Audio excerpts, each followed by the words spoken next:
A frail old woman was left tied to a tree in a blizzard until an angel in fur found her. The wind screamed through the forest of Snowhaven that night, carrying her final prayers into the dark. No one knew she was there. No one but a wounded German shepherd, drawn by something stronger than survival itself. He pushed through the storm, through pain and fear, until his paws reached the place where hope was dying. And in that frozen silence, a miracle began. Not of thunder or light, but of loyalty, love, and grace. Before we begin, tell us, where are you watching from tonight? Let's see how far this story of faith and courage can travel. The wind was screaming through the pines, ripping at the branches, howling like something alive and angry. Snowhaven hadn't seen a storm like this in decades. The little town, tucked at the edge of Vermont's northern range, was buried under white chaos. Its streets gone, its rooftops swallowed, its silence broken only by the storm's fury. Up on the ridge, where the forest thickened into black columns of pine, something human-shaped was bound to a tree. The woman's head drooped forward, her breath trembling in short, uneven bursts. Snow clung to her lashes, melted, and froze again. The rope around her wrists had bitten into her skin, dark with dried blood. She looked almost peaceful, if peace could exist in a place like this. "Please," she whispered, her voice barely a breath. "Just not like this." No one answered, only the storm. She lifted her eyes, blinking through the flurries. For a moment, she thought she saw someone, or something, moving between the trees. But maybe it was just the wind playing tricks, or her mind drifting toward the edge. Down the slope, a dark shape pushed through the drifts, low and steady. It wasn't a man. The creature moved with a limp, a shadow against the storm's white roar. When lightning flashed across the ridge, the light caught its eyes, amber, sharp, searching. The dog had been wandering for days, maybe weeks. Hunger gnawed at him, but instinct was stronger. There was a scent on the air, human, faint, laced with blood and fear. He pressed forward. The old woman heard it before she saw it, a sound between a growl and a whine. Her head lifted weakly. Through the storm, a shape emerged, a dog, big, ragged, his fur caked with frost. She blinked, unsure if she was dreaming. "You're real?" The dog didn't move closer at first. He stood in the snow, ears flicked forward, watching her. Then he took a cautious step, another. His breath steamed in the air between them. When he reached her, he lowered his head, sniffing her coat, the ropes, her trembling hands. Oh God," she whispered. "You poor thing." He whined again and began biting at the rope. She felt the tug, weak at first, then desperate. He pulled, chewed, ripped at the frozen cords. His teeth scraped against the fibers until they frayed, snapping one strand at a time. She closed her eyes, half praying, half afraid to hope. The wind shifted. Somewhere far off, a tree cracked and fell, echoing like thunder. The sound startled him. He flinched, growled low, then returned to his work. Minutes, or hours, passed before the final strand gave way. Her knees buckled, and she fell forward into the snow. The dog barked once, sharp, urgent, and circled her, nudging at her shoulder with his nose. His breath was warm against her skin. "Easy, easy, boy." Her voice was a ghost. "I'm all right." But she wasn't. The cold had sunk deep, turning her blood to glass. She shivered so hard her teeth clattered. The dog pressed himself against her side, curling his body to hers. She could feel his ribs, the steady beat of his heart, the faint tremor in his legs. Why are you here?" she whispered. "There's no one left out here but me." He said nothing, of course, only shifted closer, head resting across her knees. Hours might have passed. The storm began to lose its rage, but the cold remained. Her eyelids grew heavy. Each breath was a battle. Somewhere in that fog between waking and sleep, she heard another sound, different this time. A voice, distant but human, carried faintly through the storm. "Mrs. Lane! Martha!" Her eyes snapped open. The dog's ears pricked. He growled softly, not in anger, but alert. The voice was swallowed again by the wind. The woman struggled to lift her head. "Here," she tried to say, but the word dissolved into a cough. Down the mountain, a pair of headlights struggled through the blizzard. Inside the patrol SUV, Deputy Ethan Cole gripped the steering wheel until his knuckles whitened. He could barely see 10 feet ahead. "God, Martha," he muttered. "Please hold on." Static hissed over the radio. He smacked it with his glove, but the signal was gone again. The snow was thick enough to bury sound itself. Back up the ridge, the woman stirred. The dog rose, muscles tensing, and trotted a few paces toward the clearing. Then he stopped, turned back, and looked at her. "What?" she breathed. "You want me to follow?" He barked once, sharp, and waited. "Good Lord," she whispered, almost laughing. "You really do." She tried to stand, legs trembling. The world tilted.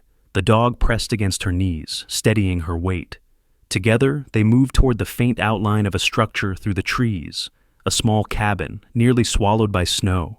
Its roof sagged, chimney cracked, but it stood. Shelter.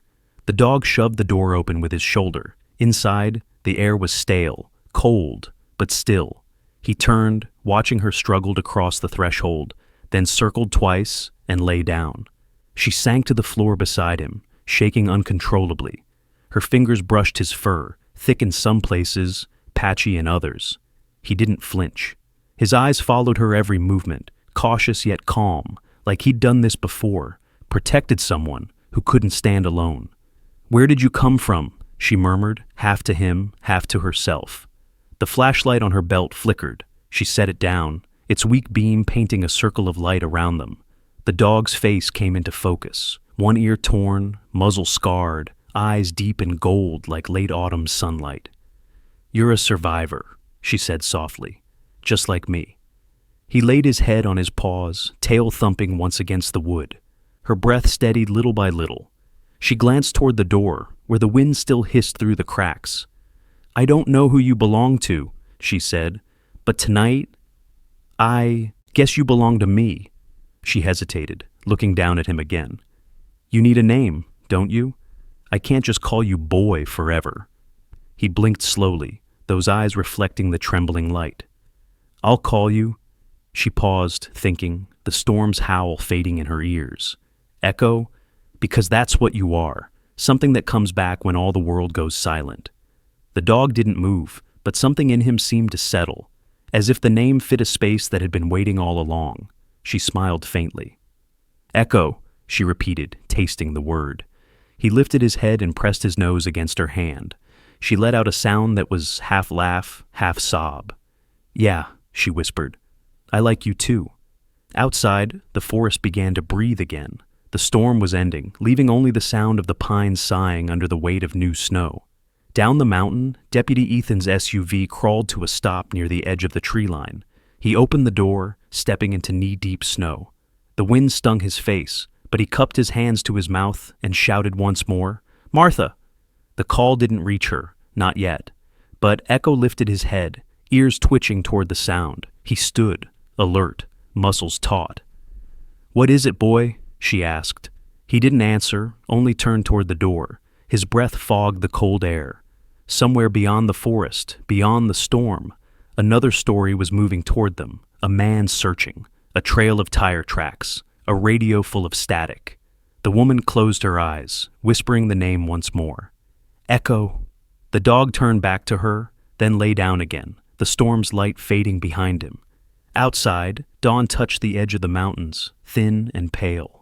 Snowhaven would wake soon, but in that forgotten cabin, beneath the whispering pines, two strangers, one human, one canine, had already begun rewriting the story that the night tried to erase. The storm was breaking apart, but only just. Its rage had dulled into a weary moan that drifted through the forest like a wounded animal. Branches hung low, heavy with ice. The world was white and gray and still, as if God himself had pressed pause on creation. Inside the cabin, the old woman stirred. Her breath came shallow and thin, the sound barely louder than the crackle of the frost settling in the corners.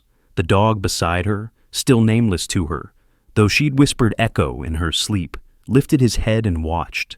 He could sense the shift in her breathing, the small tremors of her fingers, the quiet human sound that came from the back of her throat when she tried to wake.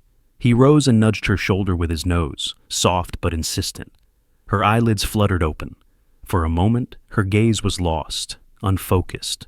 caught between dream and death. Then she saw him, those amber eyes fixed on her, and her lips moved. "You stayed." The words were barely air. He whined softly, tail brushing the dusty floor. He didn't understand her language, but he understood the tone, weary gratitude, the kind that came from souls who'd already said goodbye. She tried to move, but pain shot through her shoulders and wrists. Her skin was raw where the ropes had bitten into her. "Oh, Lord," she whispered. Her fingers shook as she pulled them free from her sleeves. "I can't feel my hands." The dog stepped closer, pressing his warm body against her side. She reached for him, fingers brushing his fur. He was trembling too, cold, hungry, exhausted, but he didn't move away. "Good boy," she murmured. "You're a good boy." He lowered his head into her lap and closed his eyes, as though the words themselves had power to quiet him. Outside, the first gray light of morning crept through the cracks in the cabin's walls. The storm was still fading, but the wind carried a different sound now, a sigh rather than a scream. The woman lifted her head weakly, squinting toward the door. "I have to get home," she said, voice breaking. "My truck, the road." She trailed off, the thoughts scattering like snowflakes. The dog followed her gaze, then looked back at her, as if waiting for a signal. "Go on," she said faintly. "You can go. You don't owe me anything." He didn't move. She gave a small, sad laugh that dissolved into a cough. Stubborn thing. When she tried to stand, the world tilted. Her legs were numb, her vision swimming. She fell against the wall, gasping. The dog barked once, sharp and worried. He circled her, nudging her arm, then the front of her coat. His tail swished once, as if urging her to hold on. "All right," she said, voice barely above a whisper. "All right, I'll try." Miles below, in Snowhaven's main street, Deputy Ethan Cole stood by his patrol SUV with a half-frozen coffee and a face full of worry. The storm had knocked out half the power lines, and the sheriff's office looked more like a candlelit chapel than a command post. Ethan leaned over the radio, tapping the microphone. "Dispatch, it's Cole. I'm heading up to the ridge near Pine Hollow. You copy?" Static hissed, then a faint voice. "Copy, Ethan. Be careful up there. Visibility's near zero." He exhaled, rubbing his jaw. "Yeah, tell Sheriff I'll call in every 30 minutes. If you don't hear from me, send someone after me." He stepped out into the snow, the wind tugging at his coat. The roads were a graveyard of tire tracks, each one filled in by the storm. He climbed into the SUV and started the engine. The tires spun once before catching. In the passenger seat, a thermos rattled next to an old photograph. Martha Lane, standing on her porch, smiling, holding a pie. It had been taken years ago, before her son's death, before her grandson's troubles, before the loneliness. Ethan picked it up, staring at the familiar face. "Hang on, Martha," he muttered. "I'm coming." He drove slow, headlights cutting a narrow path through the snow. The road twisted upward, following the mountain's spine. Every so often, he saw broken branches, debris, a glimpse of something half buried under ice. His radio crackled again, then went silent. He knew the ridge better than anyone. He'd hunted there as a boy with his father. And he remembered what Martha used to say when he'd come back muddy and shivering. "You've got to listen to the forest, Ethan. It speaks to those who love it." Now, as the trees closed in around him, the forest didn't whisper. It watched. Back in the cabin, the woman had managed to stand, one hand gripping the wall for balance.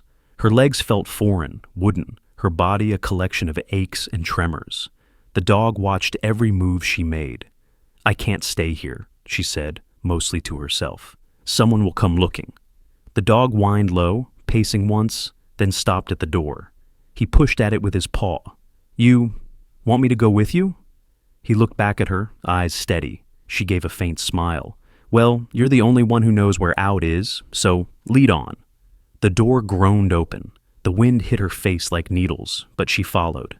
The dog moved ahead, paws breaking the crusted snow, pausing every few feet to make sure she was behind him. The forest was unrecognizable. Every tree was bent under weight, every path erased. She stumbled often, catching herself on trunks, gasping from the cold. The dog would stop, circle back, nudge her leg, then move on. It felt like walking through the aftermath of the world. When the wind lifted for a moment, she heard something strange, metal creaking, faint but familiar. The bridge, the one over the creek that led to the road. Hope stirred. You're taking me home, aren't you?" she said, her voice trembling between exhaustion and wonder. The dog didn't answer, just pressed forward. By the time they reached the bridge, the sky had begun to lighten. The snow had stopped falling, and the trees gleamed under a pale silver dawn. She collapsed against the railing, clutching it with frozen fingers, her breath a ragged mist. "I can't go any farther," she whispered. "Not yet."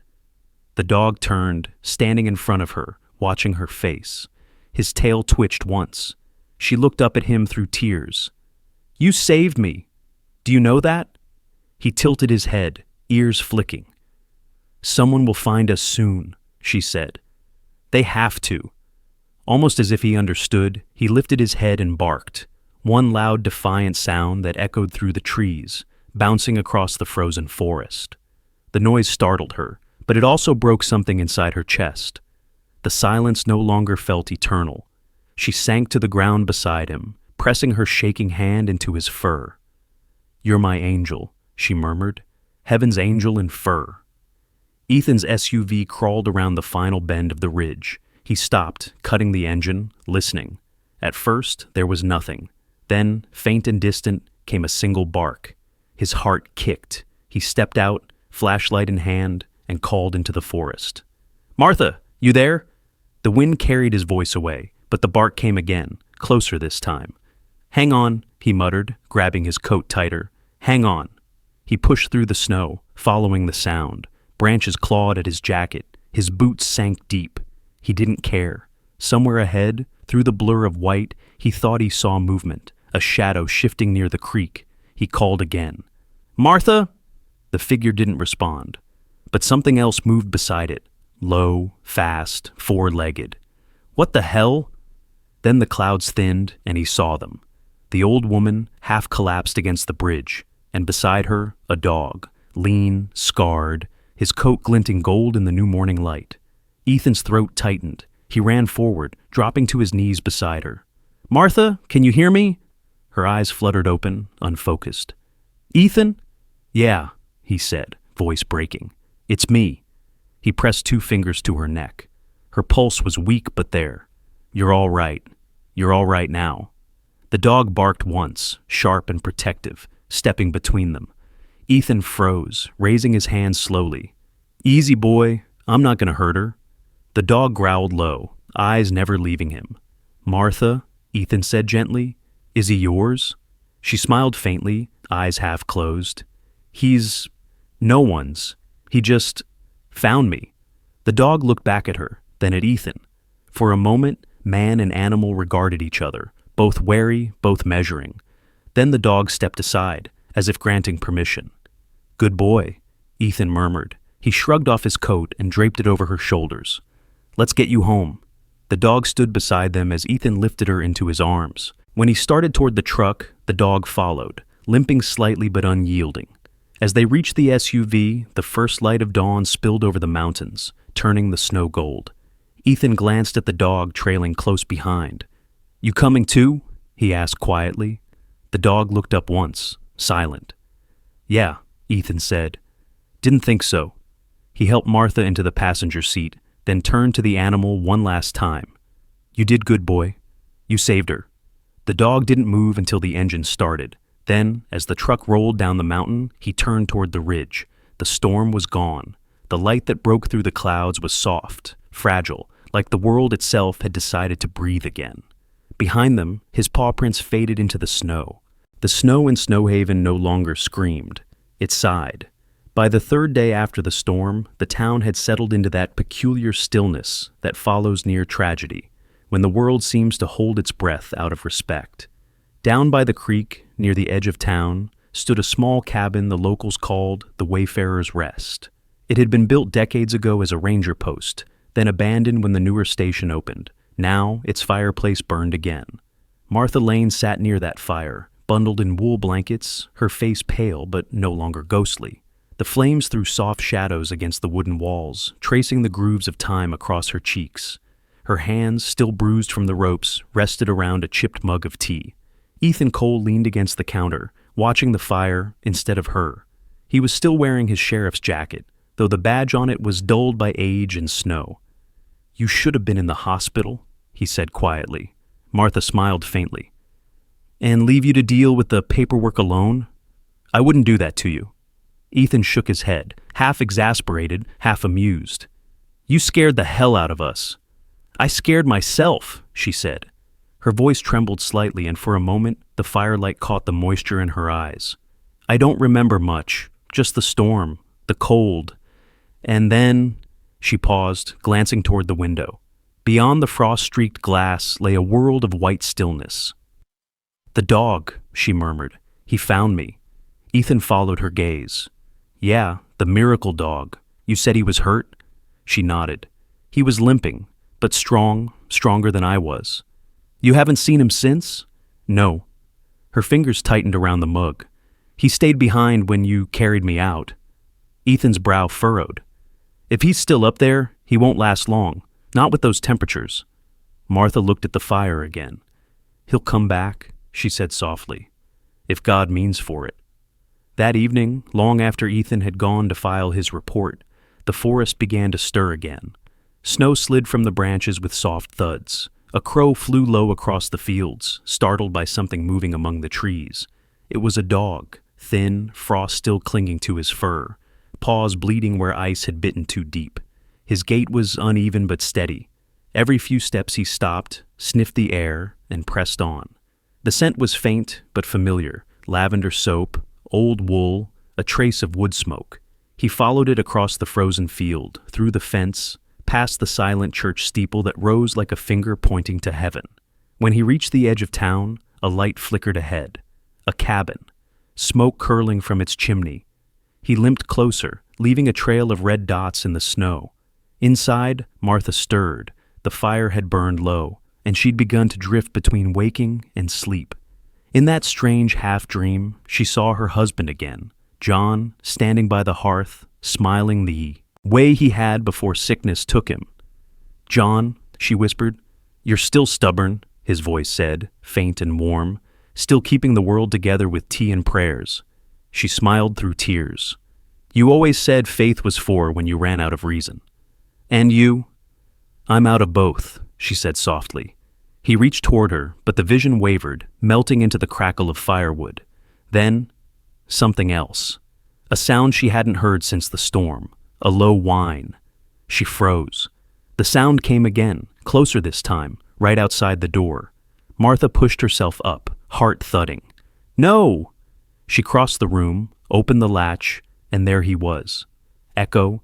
His fur was crusted with ice, one ear torn from old wounds, his eyes weary but bright with recognition. When she gasped, he whined again and pressed his head against her knees. "Oh, my boy," she whispered, falling to the floor beside him. "You found me." She wrapped her arms around him, feeling the tremble in his body. He was half-starved, ribs sharp under her hands. She didn't care. She wept into his fur, the tears warm against his cold coat. "Come in," she murmured. "Come in, before you freeze again." He followed her inside, his tail brushing weakly against the doorframe. She closed the door and knelt beside the fire, rubbing his fur with a towel, whispering to him like to a child. "You shouldn't have come all this way," she said. "You've done enough." But he only looked at her with those amber eyes, steady, knowing, alive. For the first time since the storm, the cabin didn't feel empty. Meanwhile, Ethan Cole drove the back roads of Snowhaven, with a thermos of coffee and a camera. He was following a different kind of trail, one made of tire ruts and footprints, the kind that didn't belong to wanderers or hunters. The sun was setting behind the ridge, painting the snow in shades of copper and violet. The wind had quieted to a low hum. He stopped the SUV where the old logging road split into two paths. The snow here was churned up. Someone had been through recently. He stepped out, crouched, and studied the ground. The first prints were his own from 2 days earlier. But next to them was another set, larger, heavier, angled deeper into the snow. A man's boots. Old leather. He brushed away a bit of ice with his glove, revealing a tear in the sole. He went still. It was the same pattern he'd seen near where Martha was found. "Damn it," he muttered. He took a few photos with his phone, then followed the prints for several yards until they vanished near a cluster of spruce trees. There, half buried under snow, he found something else, a scrap of fabric, blue denim, frayed at one end, with a patch that read, D Lane. Ethan exhaled, a cloud of steam drifting from his lips. "Dylan." He pocketed the fabric and turned back toward the truck, unease tightening in his chest. At the same time, back at the cabin, Martha fed Echo small bits of bread softened in broth. He ate slowly, never taking his eyes off her. When he was done, he lay down near the door again, as if to stand guard. "You don't trust Easy, do you?" she said softly. "Neither do I." She set the bowl aside and looked into the fire. The flames danced in her eyes like memory.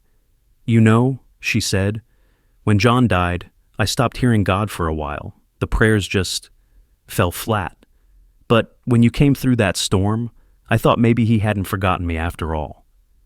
Echo lifted his head slightly, ears flicking at the sound of her voice. "Maybe," she continued, "you're proof he still listens. Maybe he sends his angels with fur instead of wings." The dog sighed and rested his muzzle on her lap. She smiled. "That's what I'll tell them when they ask, that a miracle came on 4 legs."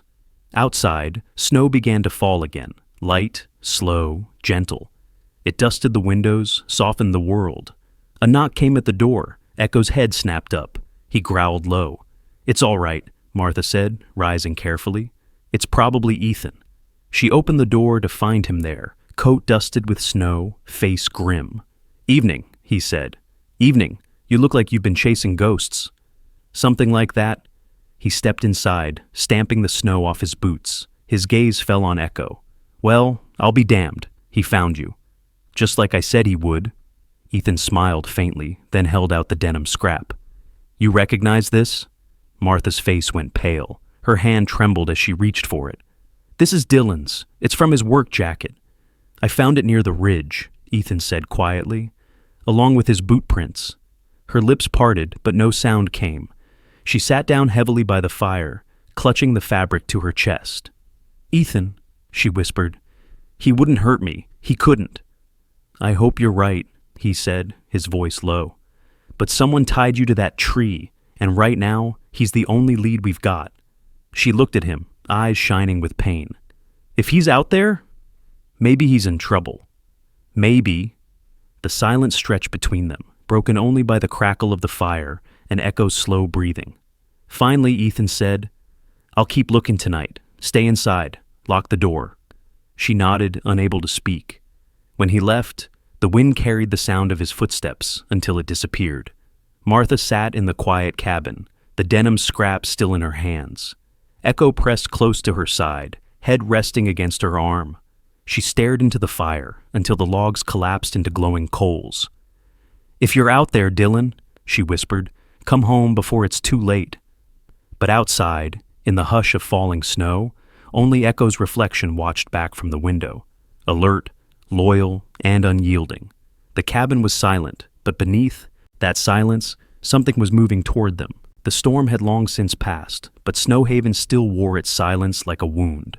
The town slept beneath a thick quilt of snow, the kind that muffles sound and memory alike. Only the wind moved now, whispering through the trees, as if afraid to disturb what it had already broken. Inside the small cabin near the creek, the fire burned low. Martha Lane lay dozing in the armchair, her breathing shallow but steady. Echo rested at her feet, half awake, half guarding. His ears twitched every few seconds, listening to the world beyond the cabin walls. It was near midnight when the quiet shifted, a sound barely perceptible at first. Soft, deliberate, measured, crunch, pause, crunch again. Footsteps in the snow. Echo's head lifted, ears pricking forward. His eyes glinted gold in the flickering firelight. Another sound followed. Closer now, scraping against the frozen porch. The old woman stirred. "Echo," she murmured, her voice thick with sleep. He stood, low growl building in his chest. "Boy," she straightened slowly, every joint aching from cold and age. "What is it?"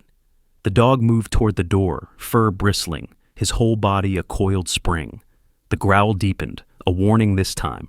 Martha's pulse quickened. She leaned forward, peering toward the frosted window. Through the glass, she saw only the reflection of the fire and, beyond it, darkness. But the sound, God, the sound was real. Footsteps again. Heavier this time. Someone was out there. A mile away, Ethan Cole's SUV crawled along the old timber road, its tires crunching through packed snow. His radio crackled, hissing static between bursts of broken signal. "Dispatch, this is Cole," he said, raising the handset to his mouth. "I'm near the ridge, east sector. You copy?" Only static answered, then a faint garbled voice. "Copy, interference, storm cell. Not clear. Say again," he snapped, but the channel went dead. He sighed, tapping the side of the radio. Perfect timing. The dashboard clock glowed 11:47. He rubbed his eyes. He'd been running on coffee and adrenaline for nearly 2 days now. The cold air seeped through every crack of the vehicle, numbing his fingers even through his gloves. He'd come back to check the area where he'd found Dylan's boot prints earlier that day. Something about them had felt wrong, too fresh, too deliberate, like the man had wanted to be found. As the truck rounded the bend, the cabin's faint light appeared through the trees, a single trembling glow in the dark. Ethan slowed, headlights off. He didn't want to spook Martha, or whoever might be watching. Back inside, the air had grown thick with unease. Martha stood now, clutching the edge of a table for balance. "Who's there?" she called, her voice trembling but strong enough to carry through the door. No answer. Echo barked once, sharp and fierce. The sound ricocheted through the cabin, startling even. Her. "Quiet, boy," she whispered, but her eyes darted to the window again. She thought, just for a second, she saw movement. A shadow gliding past the porch, long and thin. Her hands trembled. "Oh, Lord," she breathed. "Please, not him." She reached for the lantern on the table and turned it low. The room fell into a soft orange gloom. The fire cracked, throwing a single spark that hissed against the stone hearth. Echo crept to the door, sniffing along the crack. Then he froze, his whole body stiff. A knock came, 3 slow raps. Martha gasped, clutching her chest. "Who is it?" No response. "Who's there?" Silence. Echo barked again, this time louder, fur standing on end. The doorknob turned. "Stop!" she cried. But the door creaked open an inch, letting in a sliver of night air and the faintest outline of a man's silhouette. "Mrs. Lane?" She exhaled sharply, collapsing against the table. "Ethan!" The door opened fully. Ethan stepped in, gun drawn, flashlight in his other hand. The beam sliced across the cabin, walls, chair, hearth, and landed squarely on Echo's gleaming eyes. "Whoa!" Ethan exclaimed, taking half a step back. Echo growled, muscles coiled to spring. "It's all right," Martha shouted. "It's him. He's a friend." The dog didn't relax immediately. His body stayed rigid, his gaze locked on the gun. Ethan lowered it slowly, keeping his voice calm. "Easy, boy.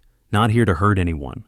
For a moment, the only sound was the fire's crackle and the wind moaning outside. Then Echo took one step forward, sniffed the air, and backed off, settling near Martha's legs.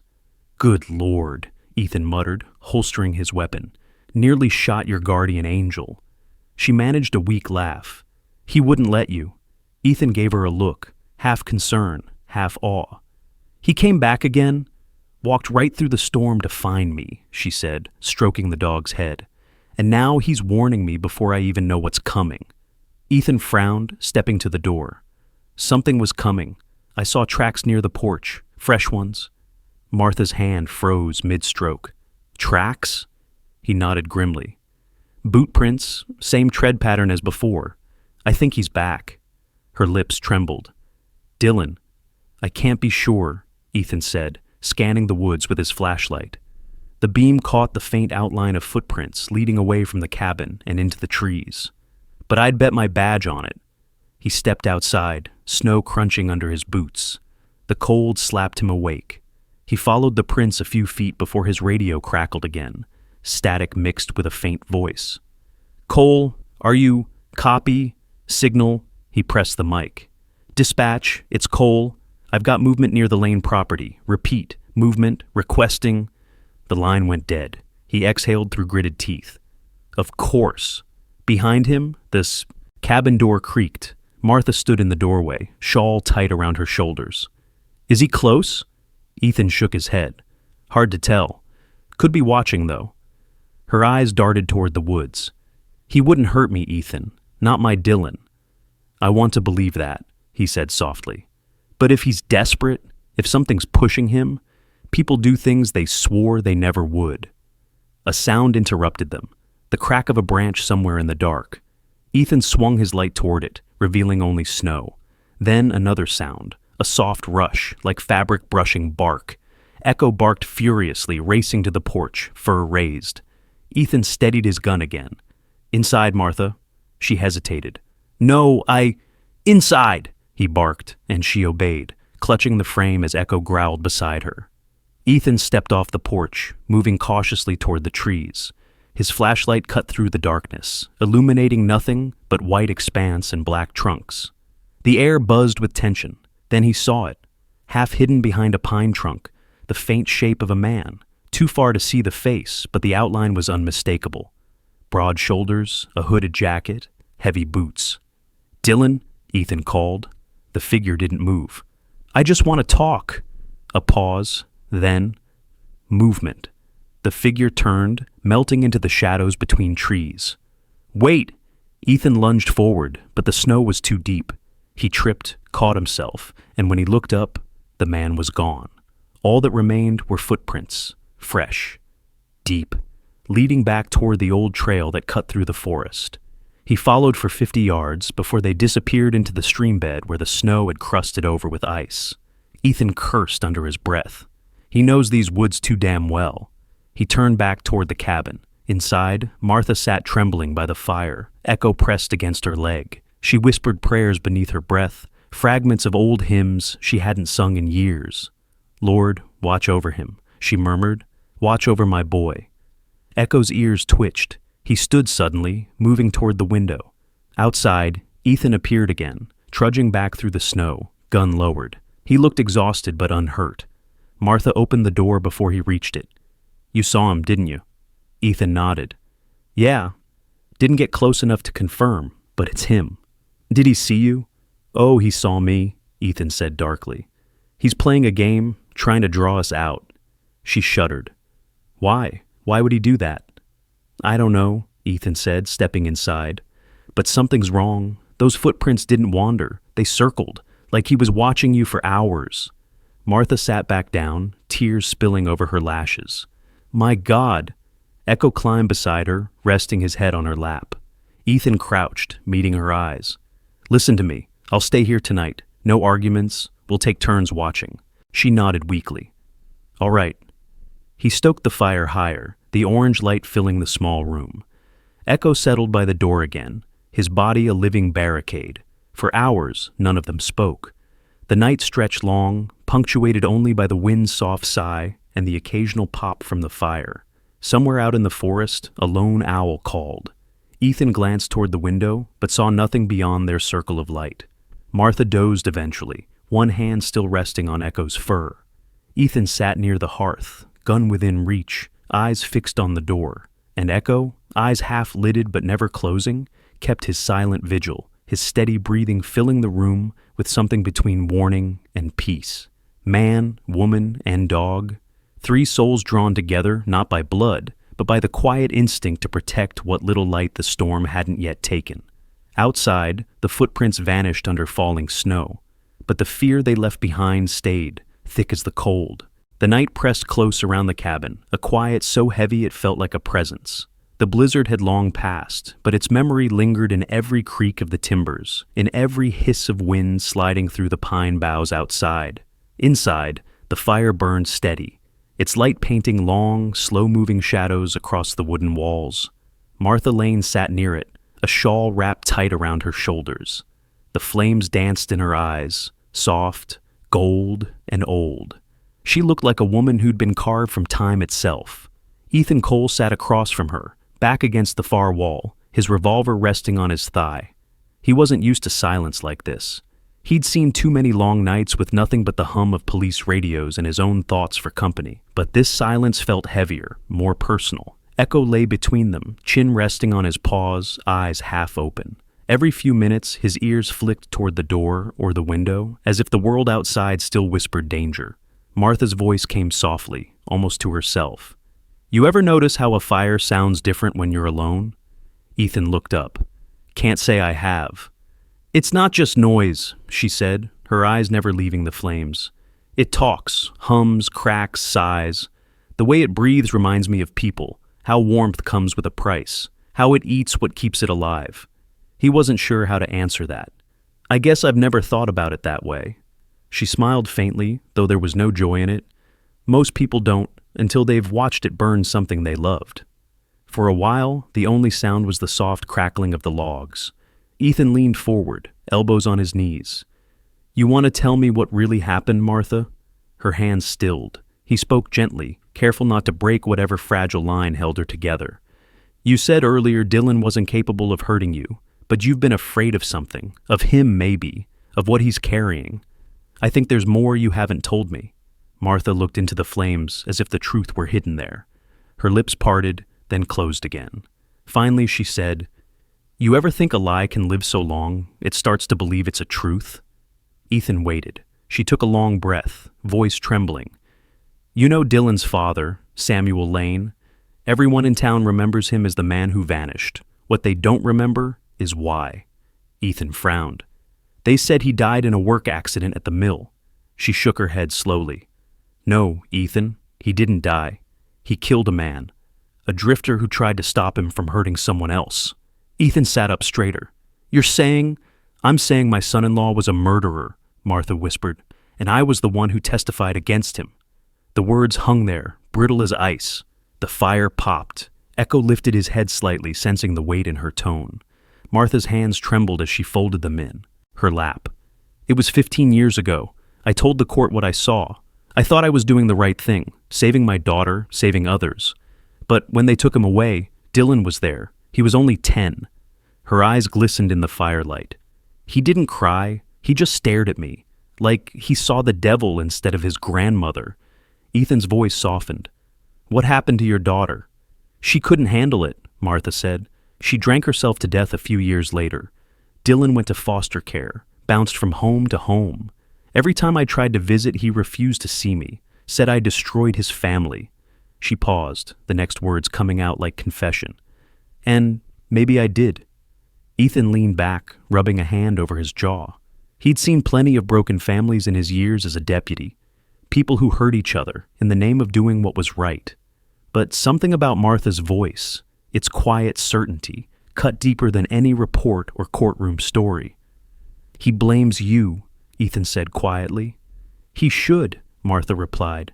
"I sent his father to prison, and 2 years later, his father hanged himself in his cell.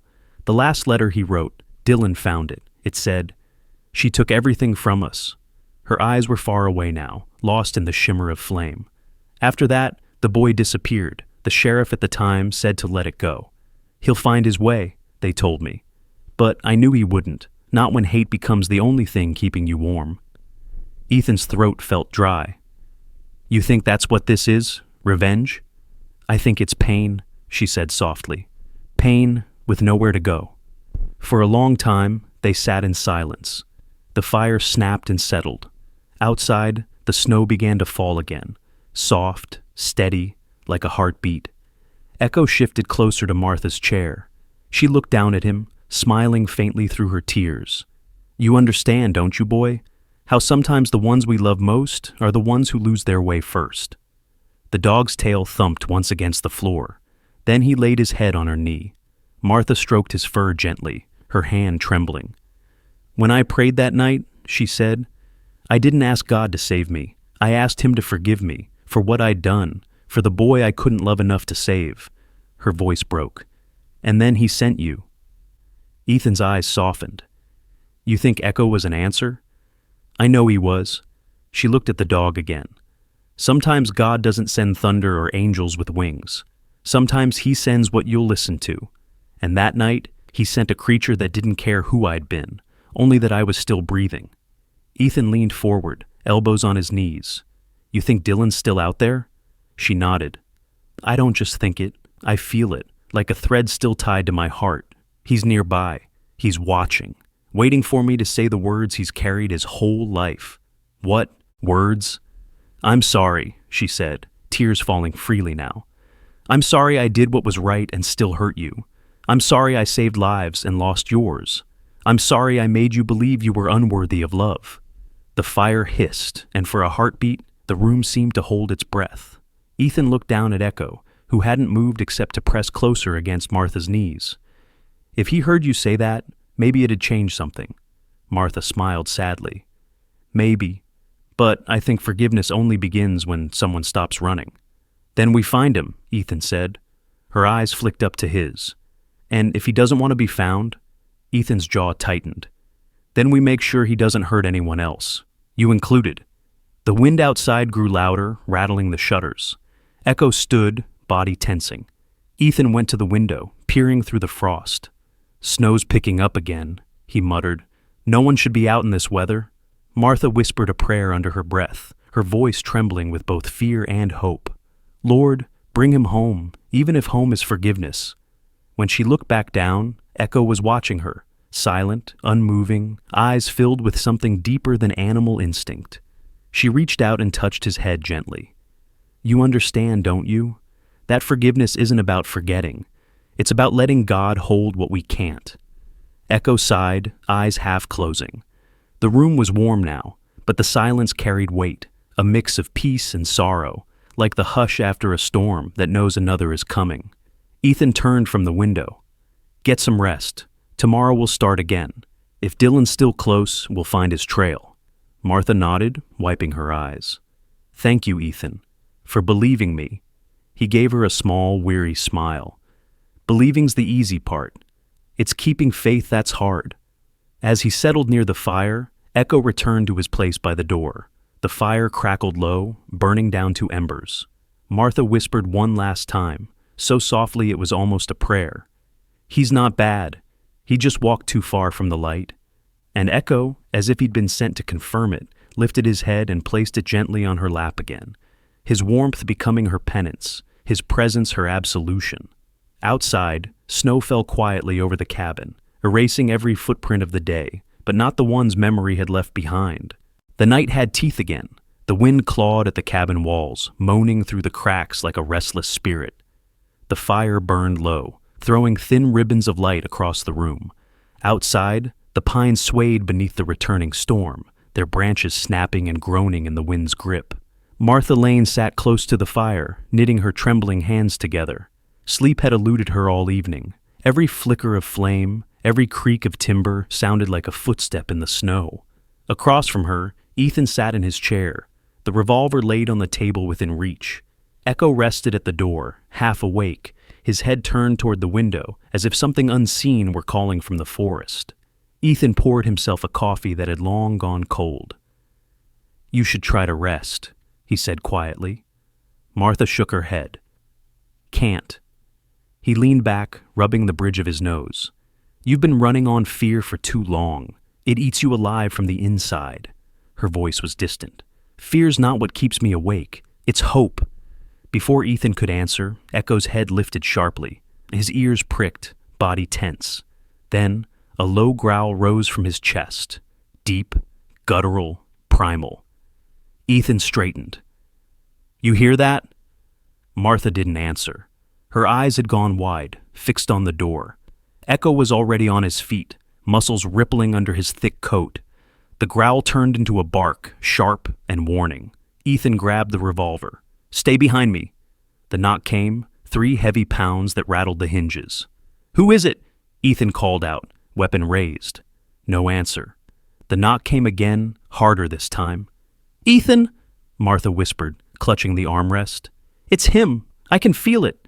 The door burst open before Ethan could reach it. Snow swept in, whirling like white smoke. A figure stumbled through, the shape of a man, shaking, eyes wild with panic.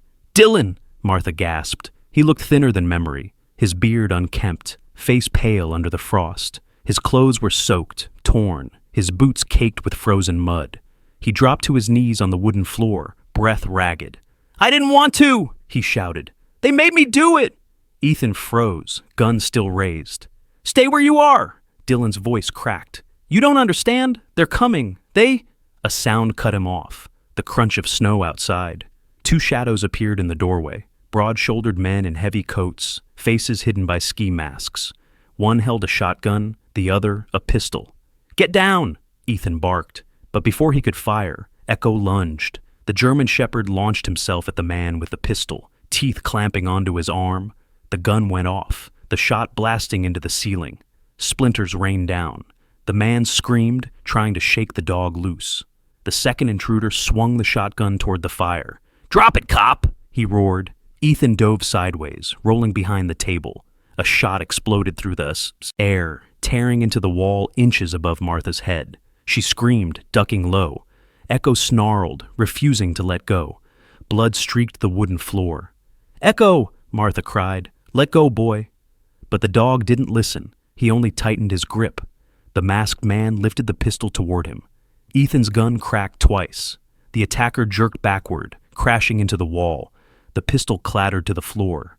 Echo released his grip, panting, muzzle smeared red. The second man cursed and fired blindly toward Ethan. The blast shattered a lantern, sending sparks across the floor. Get down! Ethan shouted. Dylan lunged forward, grabbing his grandmother, pulling her to the floor as flames caught the rug. The gunman reloaded, cursing. You should have stayed quiet, lady. You weren't supposed to talk. Ethan rose from behind the table, firing once more. The bullet hit the man's shoulder, spinning him sideways. The shotgun went off, the blast striking Dylan square in the side as he shielded Martha with his body. The world froze in that instant, the gun's echo swallowed by the howling wind. Dylan! Martha's voice broke like glass. He collapsed against her, blood seeping through his jacket, staining her hands. Ethan kicked the shotgun away, gun still trained on the wounded man. Don't move! The gunman groaned, clutching his shoulder. Echo snarled again, circling him like a storm given flesh. Ethan stepped closer, eyes cold. Who sent you? The man spat blood. You think you're saving her? You have no idea who you're dealing with. Ethan slammed the revolver into his jaw. Try me. The man grinned through broken teeth. The ones who own this town, the ones who paid to make her disappear. Then his grin faltered. Echo lunged again, driving him to the floor. Ethan yanked the dog back by the collar just as the man's eyes rolled back, fainting from blood loss. The fire spread quickly across the floorboards. The storm outside screamed against the cabin walls as if urging them to run. Ethan, Martha sobbed. He's hurt. Dylan, he's bleeding so much. Ethan dropped beside them. We need to get out of here. Now. He tore a strip from his jacket, pressing it against Dylan's side. Hold pressure. Keep him awake. Martha cradled the boy's face, whispering through tears. Stay with me, child. Don't you leave me again. Dylan coughed, blood flecking his lips.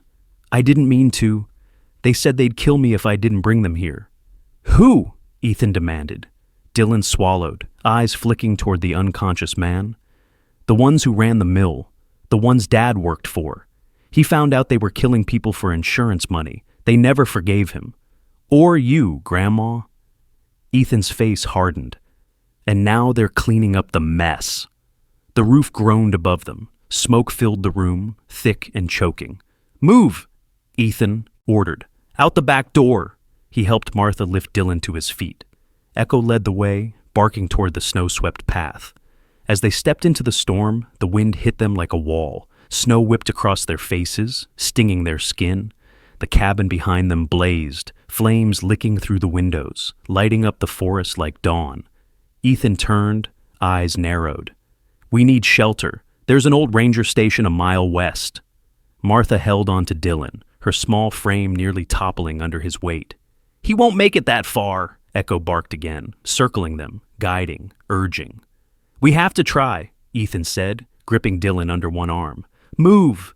They stumbled through the drifts, each step heavier than the last. The world had turned to smoke and snow, the sky one endless blur of white. Behind them, the cabin crackled and groaned before collapsing in a burst of flame. Martha looked back once, tears freezing on her cheeks. Lord, forgive us all, she whispered. By the time they reached the ranger station, the storm was at full strength again. Ethan kicked open the door, half carrying Dylan inside. The boy was pale, lips blue, blood soaking through Ethan's coat. "Get towels!" Ethan barked. "Anything to stop the bleeding." Martha tore through the cabinets, pulling out old bandages, a tin of alcohol, and a threadbare blanket. Echo paced near the door, growling at every gust of wind. "Stay with me, kid," Ethan muttered, pressing cloth against the wound. "You're gonna be fine." Dylan's breath came in shallow gasps. "I'm sorry." "Grandma." "Don't you say that," Martha said, voice breaking. "You're not leaving me again." He tried to smile but couldn't. "You did what was right. I see that now." Martha's tears fell onto his hand. "I should have loved you harder, child. Maybe you wouldn't have gone looking for monsters." Dylan coughed weakly. "Monsters find you, whether you're looking or not." Then his eyes fluttered closed. "Dylan!" she screamed. Ethan pressed harder, jaw clenched. "He's still breathing. Stay with him." Outside, the wind roared like the voice of something ancient. An echo howled, long, mournful, but fierce. Martha looked at him, her voice a trembling whisper. "Pray for him, boy. Pray." The dog pressed close, resting his muzzle against Dylan's leg. His body shook, but his gaze never left the boy's face. Time blurred. Minutes, hours. It was impossible to tell. When the wind finally began to die, so did the firelight from the burning cabin far behind them. Dawn crept slowly over Snowhaven, soft and gray. Ethan sat slumped against the wall, exhaustion etched into his face. Martha still held Dylan's hand, her lips moving in silent prayer. Echo lay beside them, eyes open, guarding. When Dylan's fingers twitched faintly in hers, Martha gasped. "He's alive!" she whispered. "He's still with us." Ethan looked at her, eyes heavy with relief. "Then we finish this for him, for all of you." The storm had passed, but its echo lingered in the howl of the wind, the warmth of the dog, and the fragile bond that had turned 3 broken lives into something whole again. Dawn came slowly to Snowhaven, like a blessing whispered over the wounds of the earth. The storm had passed, but the world still trembled in its aftermath. Snow blanketed the mountains in endless white, softening every edge, swallowing every trace of violence. The air hung still, sharp with the clean scent of pine and smoke from the ruins of what had been the Lane cabin. At the ranger station, a single candle flickered beside the fireless hearth. Martha Lane sat on the floor with Dylan's head resting in her lap. The boy, no, the man, looked so much younger now. The hardness that years of bitterness had carved into his face had softened. His breathing came shallow and uneven, fogging the air between them. Ethan Cole stood nearby, his coat streaked with soot and blood. He had done what he could with the bandages, but the bullet had gone deep. He paced once, then stopped at the window. Outside, the morning light spilled gently across the snow, pure and merciless in its beauty. Echo lay near the door, his flank rising and falling unevenly. Dried blood darkened the fur around his shoulder where shrapnel had grazed him, but his eyes never left Martha. Even as exhaustion pulled him toward sleep, he refused to rest. The old woman stroked Dylan's hair with trembling hands, humming a hymn under her breath, a tune her mother used to sing when storms frightened her as a child. Her voice cracked but never broke. Ethan turned toward her. "I radioed the sheriff's office," he said softly. "Reverend Abigail's on her way with a medic. 15 minutes, maybe less." Martha nodded, not looking up. "He doesn't have 15 minutes, Ethan." Ethan hesitated. "He's strong. He made it through worse than this." Her eyes lifted to meet his, clear and resolute. "Not this time." The truth hung there, quiet and final. Dylan stirred then, a soft sound escaping him. His hand twitched against hers. "Grandma?" Martha bent low, tears already spilling. "I'm here, sweetheart. I'm right here." He blinked, eyes unfocused, trying to find her face. Did they make it?" "They're gone," Ethan said from across the room. "They can't hurt you anymore." Dylan nodded faintly, his breath catching. "Good. I didn't want them to touch her." "You saved me," Martha whispered. "You saved us all." He gave a weak smile that never quite reached his eyes. "Guess I finally did something right." "You did more than that." Her voice shook. "You found your way home." For a moment, The only sound was the wind brushing against the station walls, gentle as a sigh. Dylan swallowed, his voice barely audible. "I didn't mean to hate you, Grandma. I just didn't know who else to blame." Martha's hand cupped his cheek. "Oh, my boy. Hate only grows where love once lived. I'll take the blame if it means you love me once." He laughed weakly and the sound broke her heart. "I thought you'd hate me." "I could never." He blinked slowly, the light fading in his eyes. "Tell me it's not too late." She bent her head to his forehead, pressing her lips there. "It's never too late, child. God doesn't close doors. He waits at them." A tear slipped down her cheek, landing on his face. For an instant, it looked like the snow melting under the first light of spring. Echo shifted, dragging himself closer. He pressed his nose to Dylan's arm, whining softly. Dylan turned his head slightly, smiling at the dog. "Hey, buddy, you still watching over her?" Echo's tail thumped once against the wooden floor. Martha's breath hitched. He never stopped. Dylan's eyes fluttered. "Good. That's good." His hand slipped from hers, falling softly against the blanket. "Dylan," she whispered. "Dylan, look at me." He didn't move. For a long time, Martha just sat there, her hand still on his face, her tears falling quietly. The world outside was all light now, pale and merciful. Ethan lowered his head. "Martha." "Don't," she said softly. "Not yet." He nodded, standing in silence. Echo lay still, watching her, his body trembling from exhaustion. Martha reached for him, her fingers tangling in his fur. "You stayed," she murmured. "You always stay." The door opened then, and the cold morning spilled in. Reverend Abigail stepped inside, her coat trailing flakes of snow, her face lined with years and faith. She carried no Bible, only warmth. Ethan followed her gaze to the sight before them, his jaw tightening. "Oh, Lord," the Reverend whispered. She moved forward and knelt beside Martha, her hand gentle on the old woman's shoulder. "He's gone?" Martha nodded, her voice no louder than the fire's last crackle. "He went home." Abigail bowed her head in silence. Then, after a long moment, she said softly, "You did what few ever could. You forgave him before he could ask." Martha's eyes glistened. "Forgiveness isn't earned, Reverend. It's given, like mercy." Abigail smiled faintly, tears in her own eyes. "Then you've given him peace, and yourself, too." Outside, a new wind rose, gentle and kind. The clouds broke apart, revealing a stretch of blue sky. Ethan stepped to the doorway, watching as sunlight touched the snow-laden trees. The air shimmered with cold light, but it wasn't harsh. It was healing.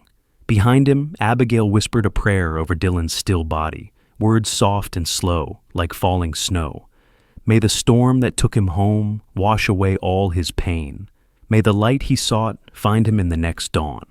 Echo raised his head at the sound, eyes following her voice as if he too understood.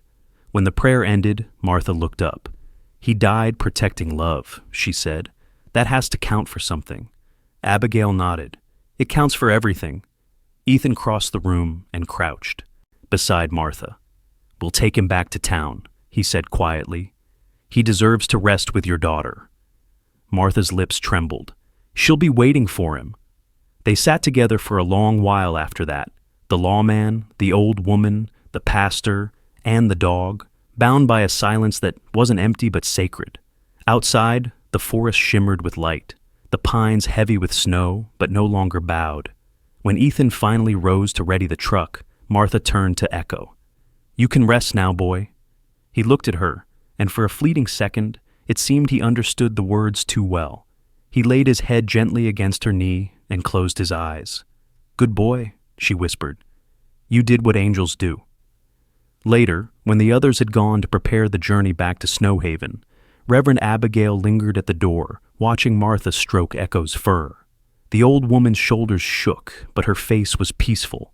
Abigail spoke softly, more to the air than to anyone else. "Some miracles don't come with thunder or light. Sometimes they crawl through the snow on wounded paws." Ethan stood beside her, nodding. "And sometimes they bleed for the same reason we do, because love demands it." Abigail smiled through her tears. "You believe that, Deputy?" "I do now." The sunlight deepened, gilding the snow like gold leaf. The ranger station, battered and cracked, glowed with a quiet holiness.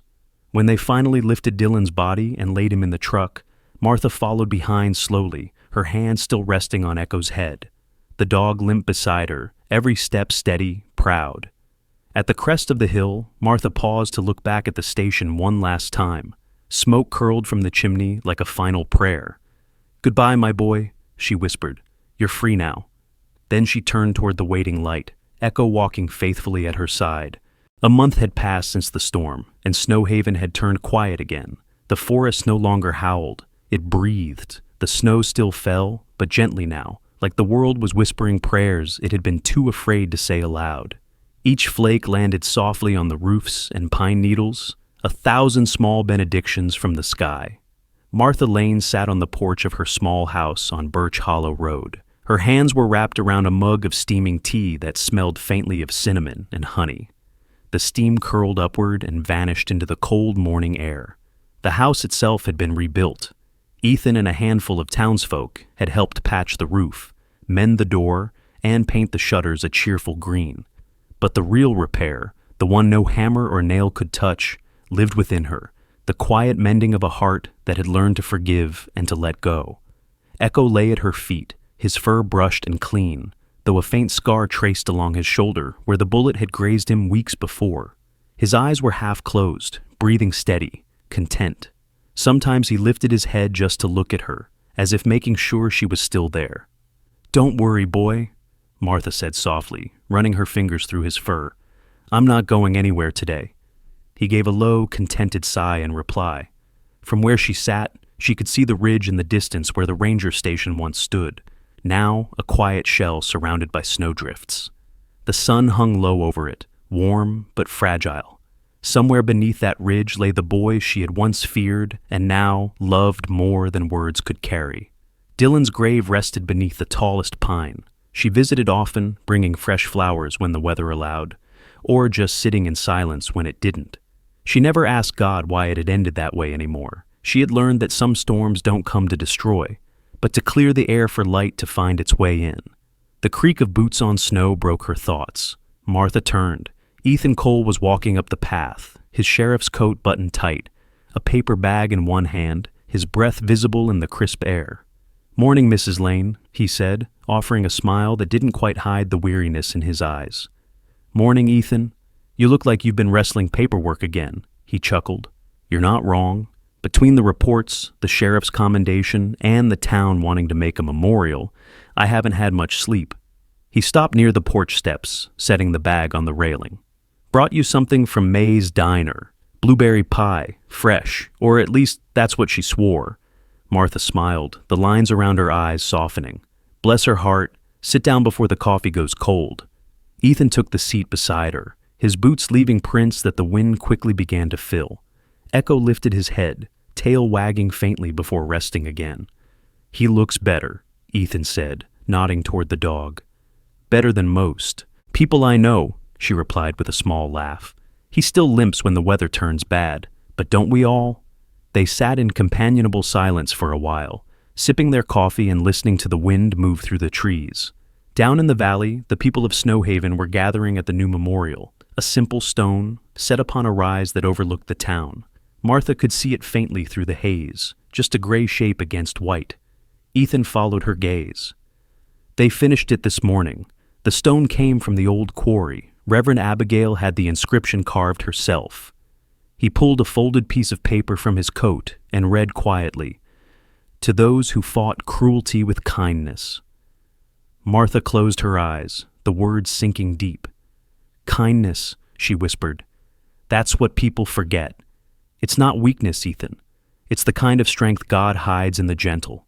Ethan nodded, his voice low. "You're right about that." He glanced down at Echo, who had turned his face toward the woods, ears twitching at some far-off sound. "You ever wonder," he said slowly, "why it was him? Of all creatures, why that dog came when he did?" Martha smiled, her gaze softening. "Because sometimes heaven sends what we can trust before we can trust ourselves." Ethan looked at her, thoughtful. "You think God sent him?" "Oh, I don't just think it," she said. "I know it. You think that storm was an accident?" You think a half-starved shepherd just happened to find an old woman tied to a tree miles from town? She shook her head, eyes glimmering. No, Ethan, Echo didn't save just me. He saved what was left of us, all of us.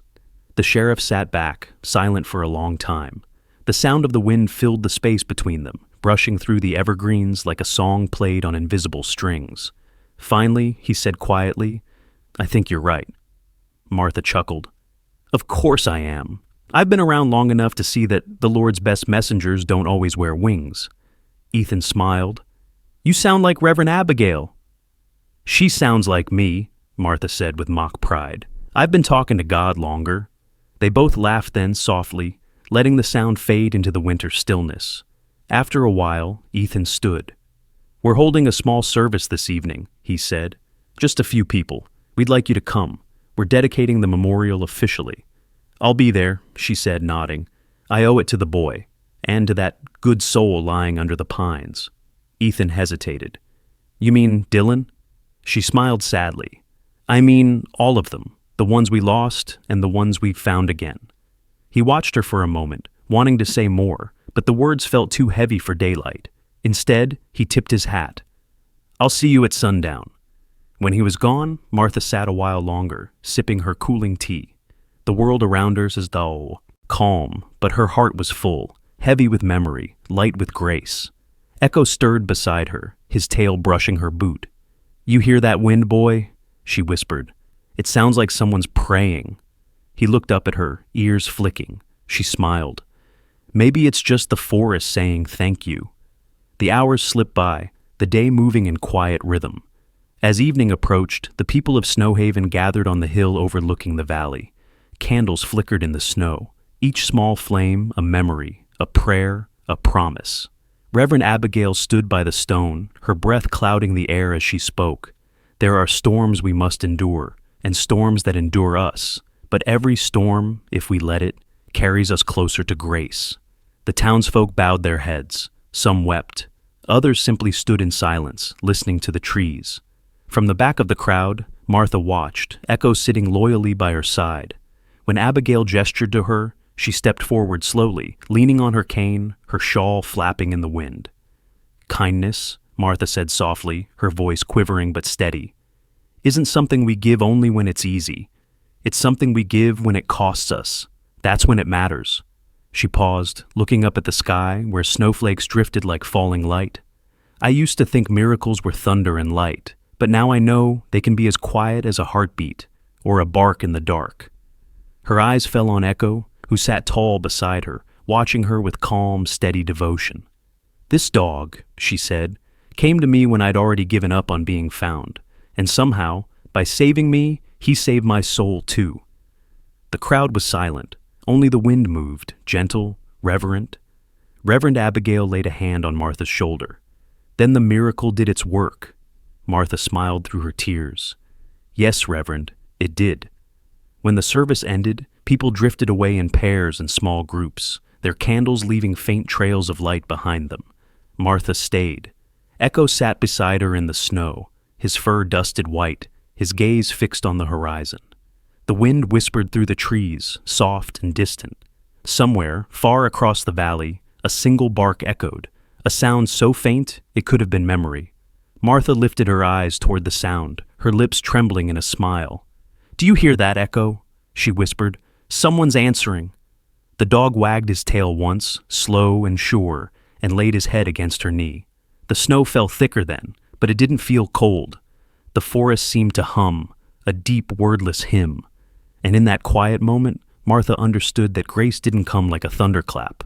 It came as a whisper. Sometimes God's miracles don't come with thunder or shining light. They come quietly, through a loyal dog's eyes, a second chance, or a heart that dares to forgive.